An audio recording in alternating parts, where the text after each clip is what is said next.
Moitié d'âme, chronique des 5 trônes, par Anselme Hochkorn, aux éditions Gulfstream.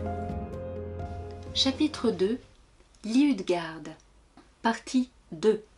À force de parler de Rollon, chevrota-t-il, un souvenir m'est revenu. Cette nuit, j'ai été témoin d'un phénomène qui m'a intrigué. Liutgarde cessa de mâcher. Grish tendit son cou de taureau. C'est idiot, cela m'était sorti de l'esprit, mais je crois l'avoir vu quitter sa roulotte. Il déambulait au milieu du camp d'un pas traînant sous l'œil de la lune. Il arborait ce drôle d'air absent de qui s'est égaré dans ses pensées. J'ai supposé que, comme moi, il travaillait tard, aussi n'ai-je pas voulu le déranger.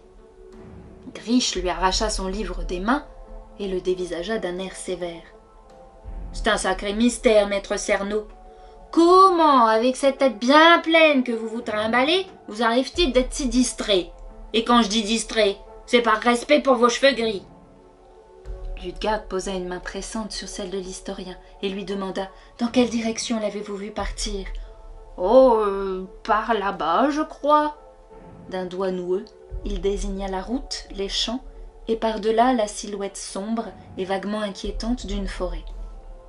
« Venez avec moi !» déclara Liutgarde en se levant. Sa voix résonna comme un ordre que personne ne discuta. Tandis que tous trois s'éloignaient du feu, elle entendit Grish ruminer dans son dos. « Ah bah là c'est clair, vous vieille branche avec votre cervelle de linotte, vous nous l'avez énervé pour de bon. » Ensemble, ils quittèrent le cercle des roulottes. Marchant en direction des bois, ils foulèrent un champ battu par les vents. Une bourrasque faillit arracher le chaperon de Liutgarde, qui le retint à temps. Des rafales puissantes les poussaient de flanc, tandis que le sol labouré les faisait trébucher. Ils piétinaient une terre de culture, tout en andins et en creux. Aidé de sa canne, maître Cerneau déployait de gros efforts pour ne pas se laisser distancer. Il s'en voulait. Quoique distraite, ses méninges étaient encore capables de prouesses. En un éclair, il comprit les tenants et les aboutissants de la situation. « Liutgarde, croyez-vous que la disparition de Rollon soit l'œuvre d'une fée ?»« Possible. »« Hein, quoi ?» s'inquiéta Grish. Le forgeron lança des regards soupçonneux. Il cracha dans ses deux mains et sur ses deux pieds, comme faisaient les gens superstitieux quand ils entendaient le mot « fée ». Maître Cerneau soupira. Rien ne l'énervait jamais, sauf les superstitions. « Si nous croisons une fée, dit-il, je doute que les crachats de Grish nous protègent. »« Aucune fée ne m'a jamais attaqué. Ma méthode a fait ses preuves. » Maître Cerneau soupira plus fort. « Liutgarde, mon enfant, ne serait-il pas plus prudent que j'aille quérir Pyrrhine et Reynard? Leur meigerie est certes brouillonne, mais ce serait une sécurité de les avoir à nos côtés, en cas de mauvaise rencontre. » Elle acquiesça. Alors le chroniqueur retourna au campement chercher les jeunes meiges, aussi vite que sa canne le lui permettait. Il ne resta plus que Grish à ses côtés, qui perdit d'un coup son arrogance. « Loupiote, j'ai ouï dire que les fées craignent le fer tranchant. Or je ne porte sur moi que mon marteau. Que dirais-tu que j'aille ramasser ma fidèle hache ?»« Bien essayé, Grish. Une hache ne fera aucune différence. Et si Rollon s'est perdu en forêt, notre véritable ennemi, c'est le temps que nous perdons. Dites-moi, ne sont-ce pas des chevaux que j'aperçois sur notre chemin ?» Allongeant le pas, Liutgarde alla à leur rencontre. Grish lui fit remarquer que cet attelage appartenait probablement à la ferme d'à côté. Une silhouette se tenait debout, devant 2 chevaux de trait attelés à une charrue. Cet homme n'était ni un paysan, ni un étranger. C'était un meige, à la silhouette familière. « Rollon !» Liutgarde courut le rejoindre. Son appel ne suscita aucune réaction. Son amant demeura immobile, le dos tourné. Il ne lui accorda pas un regard, même quand elle se campa devant lui. De la même manière, qu'il ignora Griche qui pourtant claquait des doigts sous son nez. « Hé, Rollon, la petite te cause, et moi je me l'écaille, t'entends ?» Le mage gémissait. Ses murmures étaient dénués de sens. « Ne le brusquez pas !» supplia Ludegarde lorsque le forgeron faillit le gifler. « Hein, quoi? Même pas une ch'tiote torgnole, histoire de lui refiler la nostalgie de la réalité. Surtout pas. Reculez. Laissez-moi l'ausculter. »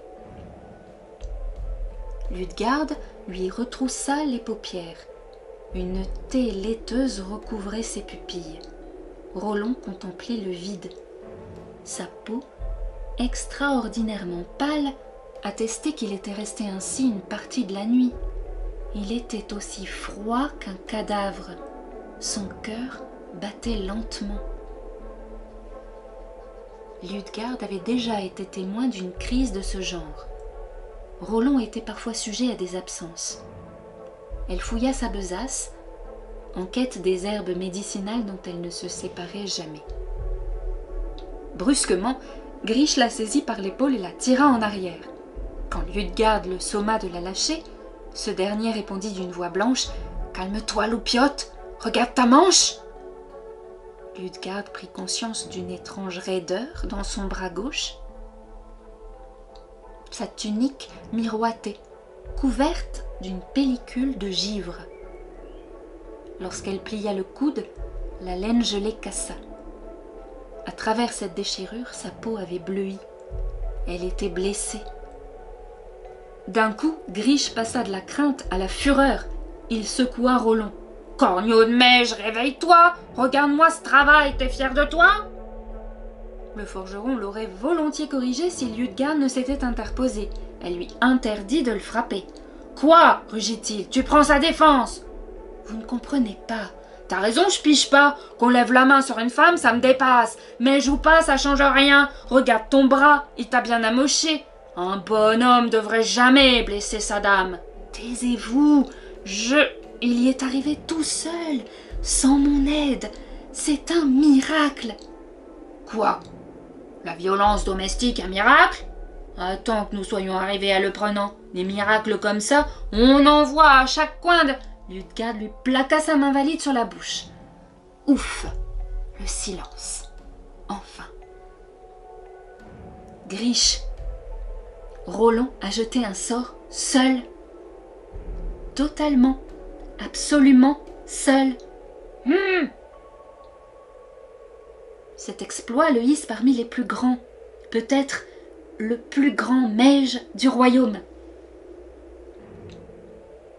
Le forgeron lorgna Rollon d'un œil critique. Le mage avait les yeux vitreux, la morve goûtée de son nez cassé et mal ressoudé, une fiente d'oiseau étoilait ses cheveux coupés ras. Ôtant la main de Ludegarde, il ronchonna. « La pas fière allure, le plus grand mage du royaume !» Elle haussa les épaules. « Montrez-vous indulgent, il vient d'accomplir un prodige !»« Comme ça, en pleine nuit, comme une envie de pisser. Quelle mouche l'a piqué ?» Bonne question. Lorsqu'il aura repris ses esprits, nous saurons. Avant cela, nous devons le ramener au camp. J'aimerais l'examiner. Bon. Griche fit mine de charger Rollon sur ses épaules saillantes. Certes, il n'était pas bien haut, toutefois, on l'avait déjà vu soulever 2 fois son poids. Ludegarde l'arrêta. « Ne soyez pas stupide, il ne faut surtout pas le toucher. » Elle regarda alentour en quête d'une solution. Elle en aperçut une, la charrue. Elle retira sa cape, elle invita Griche à faire de même.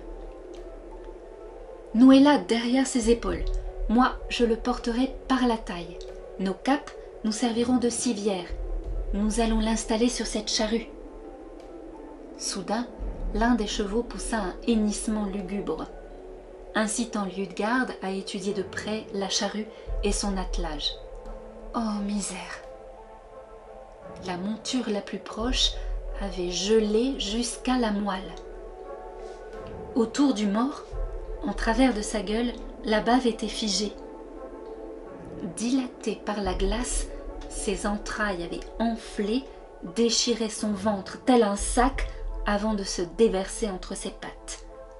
Dégoûtée, Ludegarde détourna le regard. Hélas, il y avait pire. Par les 4 saisons, le second cheval, qui hennissait de douleur, agonisait sur ses pattes congelées. Les os et les chairs devenus friables menaçaient de rompre. Rien que d'imaginer la souffrance de cet animal, Ludegarde sentit monter les larmes. « Grish, dit-elle, apportez votre marteau. » La mine grave, le forgeron approcha du cheval. Son regard cuivré visait un point théorique situé entre les yeux, là où les os du crâne étaient les plus fins. « Loupiote, tu devrais aller voir ailleurs, dit-il. Les jambes lourdes, la maigeresse contourna la charrue. À peine eut-elle fait quelques pas qu'elle entendit un choc mou, suivi d'un craquement. Le cheval hennit de plus belle, encore vivant. Il fallut un second coup, puis un troisième, avant qu'il ne se taise. Elle se réfugia derrière la charrue avec son soc planté en terre. Là, elle remarqua un corps humain écroulé dans un sillon. « Grish !» La victime était un paysan. Figé dans une posture grotesque, il respirait à peine. Sa jambe droite formait un angle anatomiquement impossible. L'homme grelottait en état de choc. « Grish !»« Voilà, je fais ce que je peux. Même gelé, c'est costaud, hein, canasson !» La suite de la phrase mourut dans sa gorge. La mine renfrognée, il mesura l'étendue du désastre. « Oh ben merde !» Tous deux savaient à quel point la caravane serait en danger si ce fermier blessé racontait ce dont il avait été témoin. Un mège hors de contrôle était un cataclysme ambulant. La populace n'attendait qu'un débordement de ce genre pour lancer une chasse à l'homme. Les foudres du Magister se déchaîneraient contre eux. Il n'y aurait plus ni répit ni pitié. Conscient de tout cela, Grish interrogea son ami d'un air sombre. « Je fais quoi? J'y donne des coups de marteau à lui aussi ?» Sur l'instant, Ludegarde prit ce qu'elle crut être la bonne décision, dont les conséquences viendraient plus tard, imprévisibles, dévastatrices, car parfois, à vouloir trop bien faire, on causait un mal plus grand.